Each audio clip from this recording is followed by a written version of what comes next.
Desde hace 18 meses, un equipo de investigación de la Universidad Católica San Pablo viene criando truchas bajo un modelo de economía circular. Hoy en Encuentro San Pablo conversaremos con el doctor Javier Montalvo, responsable del proyecto. Doctor, bienvenido. Buenos días. Doctor, ¿cuál es el origen de este proyecto de economía circular en acuicultura? Sí, miren, como ustedes ven aquí, nosotros tenemos un sistema de piscigranja piloto, ¿no?, que simula la crianza de truchas en un ambiente real. Como todos sabemos, la crianza de truchas en determinado momento genera aguas residuales, ¿no?, porque uno les da alimento, la propia excreta de la trucha, ¿no?, hace con que el agua en determinado momento se contamine, ¿no? Entonces, por ejemplo, en este caso, en un periodo de 5 días aproximadamente, nosotros vamos a tener un agua cargada en nitrógeno, fósforo y materia orgánica, ¿ok? El agua entra transparente, sin embargo, a los 5 días el agua comienza a tener otra coloración, que es una coloración café. Eso indica, ¿no?, que hay una presencia, como les decía, de nitrógeno, fósforo y materia orgánica, ¿ok?, que si bien es un problema que puede causar eutrofización estoy hablando porque estas aguas residuales, todo el mundo sabe que nitrógeno, fósforo y materia orgánica, que es descartada, por ejemplo, en un lago, puede causar eutrofización, lo que en realidad sería matar el lago, ¿no?, quitarle el oxígeno del lago y ocasionar, por ejemplo, la mortandad de las especies hidrobiológicas que están en un lago, ¿no?, o en un río. ¿Cómo es que aprovechan estas aguas residuales y cómo es que la transforman o cómo la utilizan esta agua residual? Ok, entonces esa agua residual nosotros sabemos que tenemos que tratarla. En principio,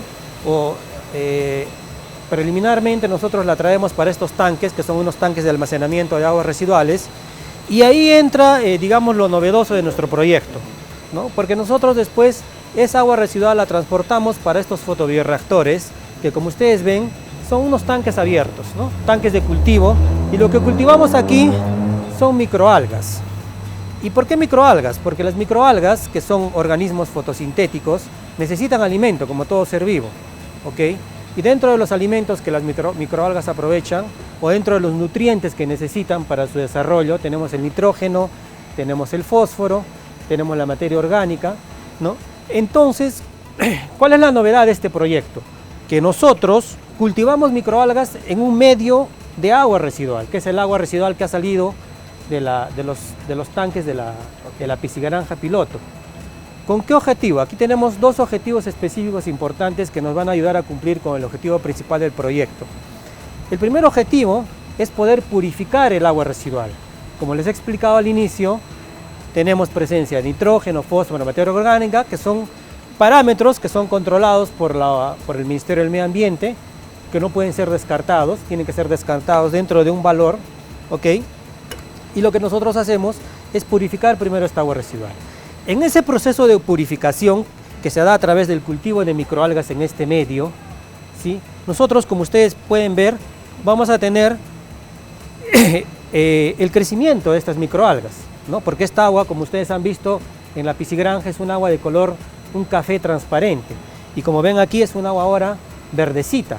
O sea, para entender que el agua que en la mayoría desecha, ustedes lo transportan a estos depósitos de agua que circula y vierten aquí una microalga, que es la espirulina.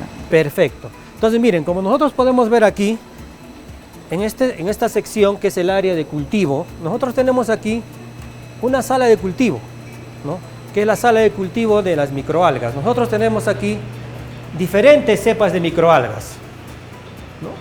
Tenemos las cepas, algunas cepas puras, algunas las hemos aislado de aquí de la región Arequipa, otras las hemos adquirido de algunos bancos de microalgas.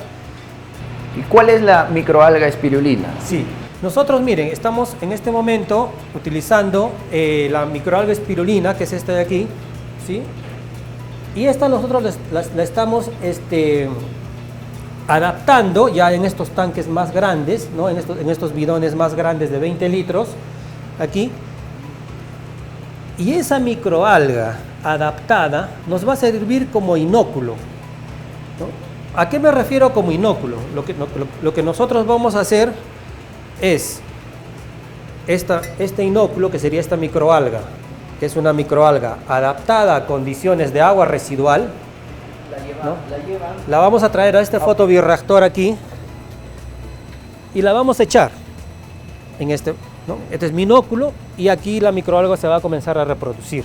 ¿Cuánto tiempo, doctor, demora en cultivar esta microalga espirulina y echar para que pueda estar apta para los Sí, tanques? mire, este cultivo es un cultivo que lo tenemos constante, ¿no? Aquí el tiempo en el cual nosotros en este fotobioreactor grande alcanzamos la biomasa en su crecimiento exponencial son más o menos entre los 7 u 8 días. O sea, en 8 días usted tiene ya una biomasa. Correcto. Okay. ¿Y qué quiere decir? Entonces, después de los 8 días, esta microalga ha alcanzado su crecimiento exponencial. ¿Ok? ¿Qué quiere decir? Que está apta para ser cosechada.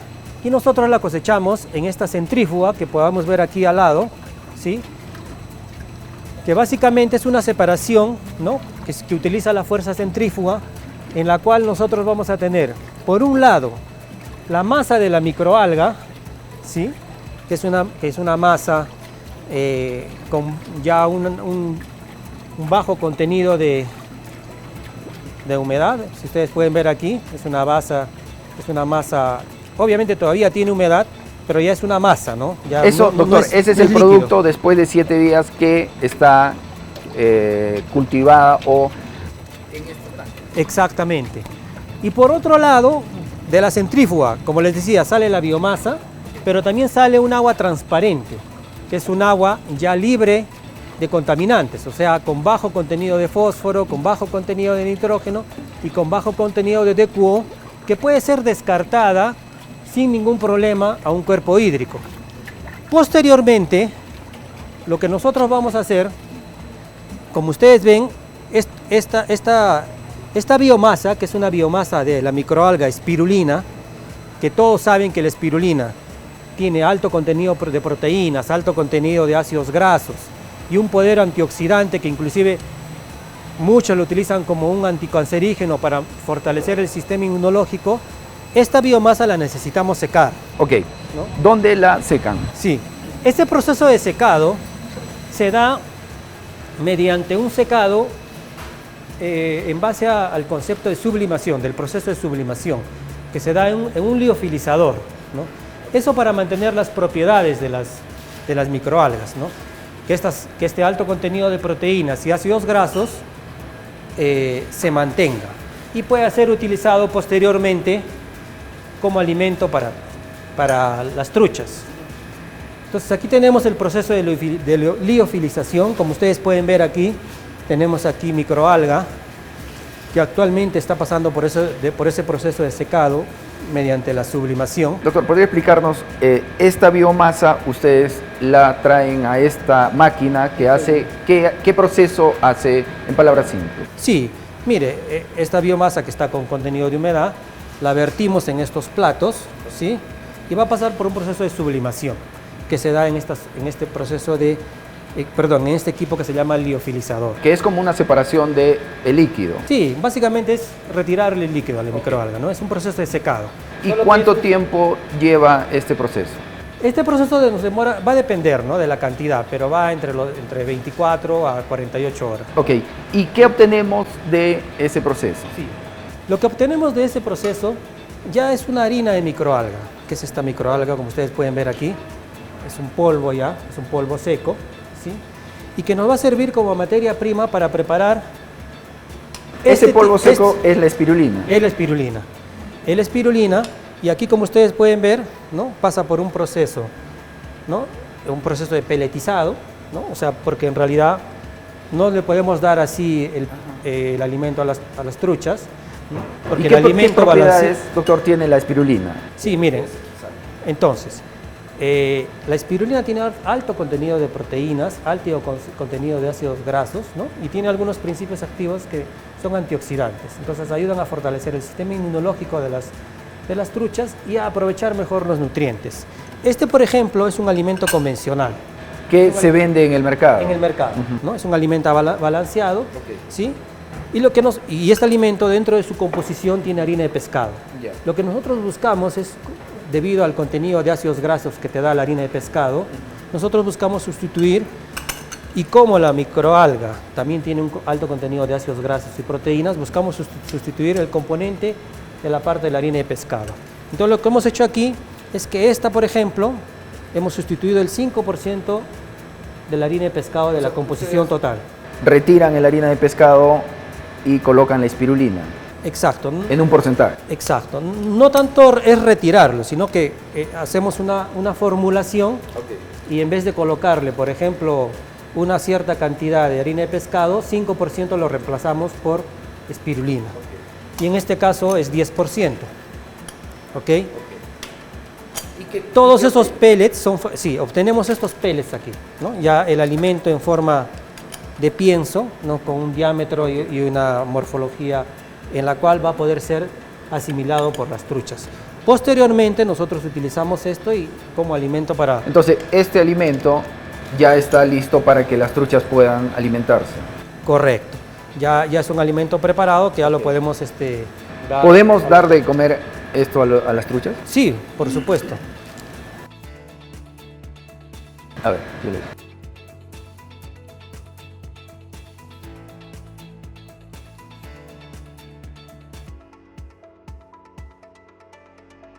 Entonces aquí vamos a hacer el proceso de alimentación, ¿no?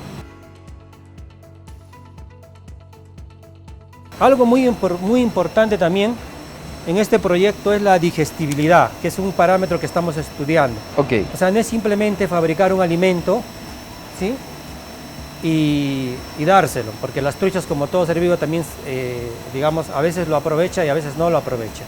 En nuestro caso, también uno de los resultados interesantes del proyecto, aparte de purificar el agua, aparte de Criar o cultivar las microalgas. Sí, hemos visto que los resultados han sido muy interesantes. ¿En qué sentido? Bueno, les voy a dar primero el alimento. ¿Y esto que tengo aquí, doctor, es el mismo alimento? Miren, ahí están. Están de hambre.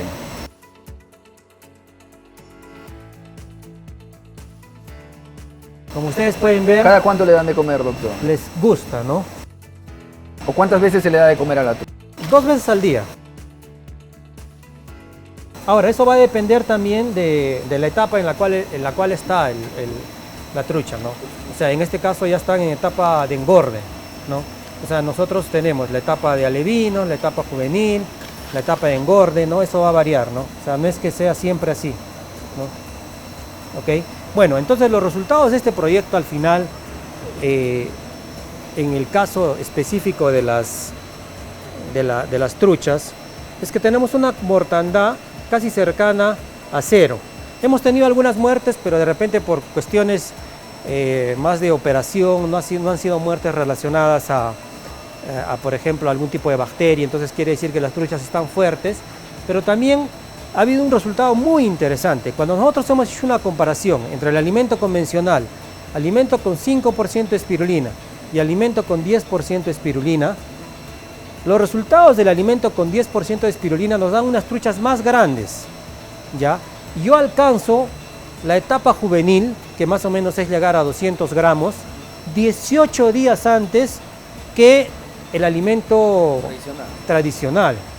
Eso tiene un impacto muy grande en costos de operación, o sea, en menor tiempo también el productor, ¿no? O el acuicultor va a obtener una trucha de un mayor tamaño. Y ahora, en relación al tamaño, más o menos, las truchas con 10% de espirulina medían 25 centímetros y las convencionales medían 22 centímetros. En relación a peso, las con 10% de espirulina hemos obtenido un peso mucho más grande, 250 gramos versus 200 gramos con el alimento convencional. También hay otro dato interesante, es que el agua residual, ¿no?, es menos contaminada, o sea, tiene menos contenido de nitrógeno, fósforo, materia orgánica en relación al agua de la crianza de truchas con alimento convencional. ¿Y qué viene ahora, doctor? El siguiente paso de este proyecto. Sí.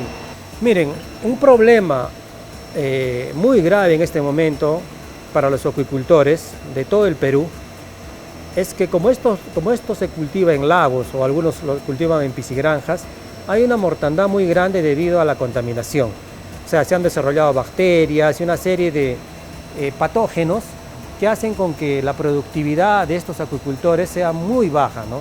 Hay datos, por ejemplo, de algunas empresas que cultivan truchas que tienen básicamente una mortandad entre el 40 y 50%, ¿no? Entonces, ¿qué es lo que queremos estudiar nosotros?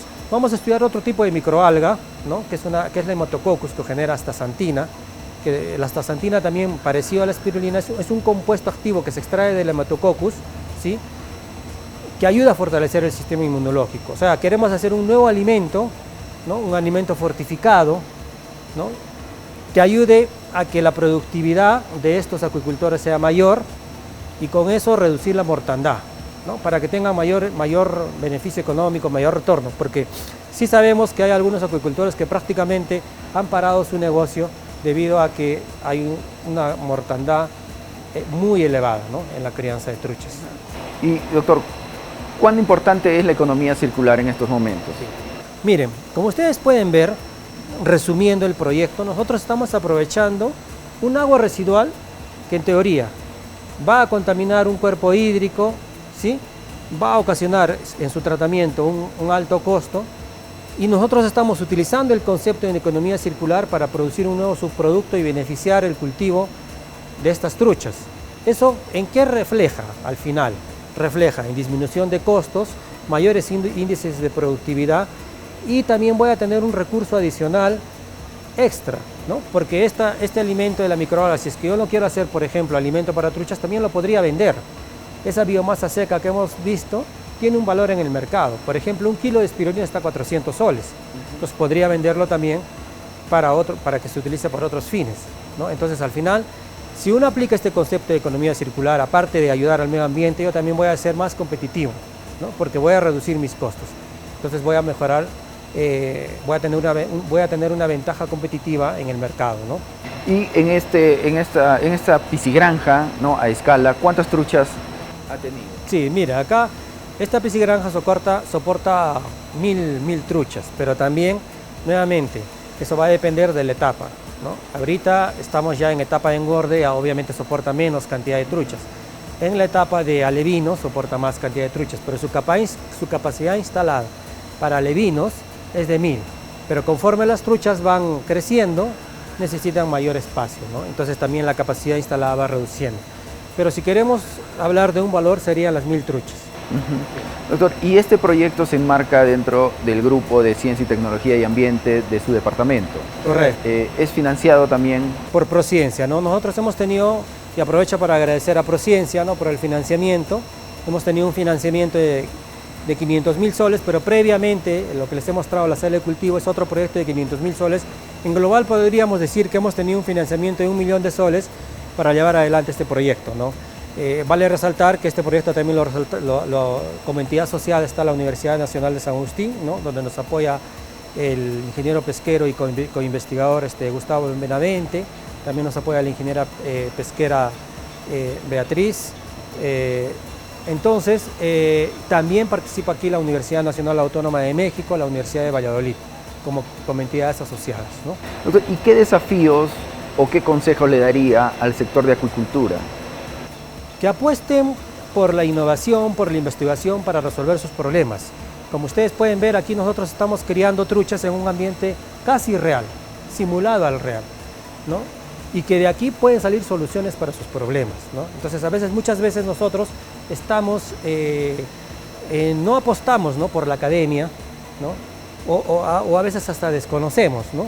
Entonces, que toquen las puertas de algunas universidades, de algunos institutos de investigación, ¿no? donde puedan haber soluciones a sus problemas y con esto mejorar su productividad. Y esto es, digamos, para una persona interesada en crianza de truchas, digamos, al principio es una inversión, ¿no? Sí. Pero a la larga podría economizar y reutilizar muchos elementos. Perfecto. ¿Por qué? porque uno tiene que salir de lo convencional. El modelo de economía circular te empuja a eso. El modelo actual es la economía lineal, o sea que tú produces y descartas, ¿no? Y eso tiene un costo. Pero si tú produces y reusas y reutilizas ese recurso dentro de tu proceso, tú puedes tener muchas ventajas, ¿no? Como les decía, disminución de costo, también marketing, ¿no? Porque hoy en día todas las prácticas sustentables, el propio consumidor exige, ¿no? De que los productos sean basados en el concepto también de sostenibilidad, ¿no? Entonces yo creo que hay muchas ventajas cuando uno aplica la economía circular en sus procesos. Doctor, ¿y una trucha de su piscigranja podríamos consumirlo sin ningún problema? Sin ningún problema, ¿no? Es más, van a tener inclusive más proteína, más ácido graso, un poquito más nutritiva que la convencional, ¿no? ¿Usted la ha probado ya? Ya hemos tenido la oportunidad de hacer una truchada, el sabor es idéntico, entonces no hay ningún problema, ¿no? Inclusive estamos haciendo análisis, vamos a hacer análisis para comprobar realmente que no son tóxicas, ¿no? Pero bueno, ya tenemos resultados que indican que no, pero el proyecto, hay varios análisis que se hacen aquí, ¿no? Perfil de aminoácidos, perfil de ácidos grasos, ¿sí? Análisis ¿En cuánto tiempo tendríamos una trucha ya lista para comer? No, en este momento las que les hemos mostrado al inicio, que ya están más o menos cercanas a los 300 gramos, ya son truchas que... En tiempo, doctor, ¿cuánto tiempo demora una trucha en crecer más o menos a 300 gramos? Nosotros en 8 meses hemos tenido más o menos ya ese tamaño, sí. ese peso. Listo. Muchas gracias, doctor. Le agradecemos mucho. Gracias a ustedes por su visita. Y bueno, espero de que la difusión de este proyecto incentive a las empresas y grupos de investigación a practicar, a aplicar las buenas prácticas de economía circular en sus procesos, ¿no? Y en su día a día también, ¿no? Gracias, doctor. Gracias. Gracias, amigos, y nos encontramos en un próximo episodio de Encuentro San Pablo.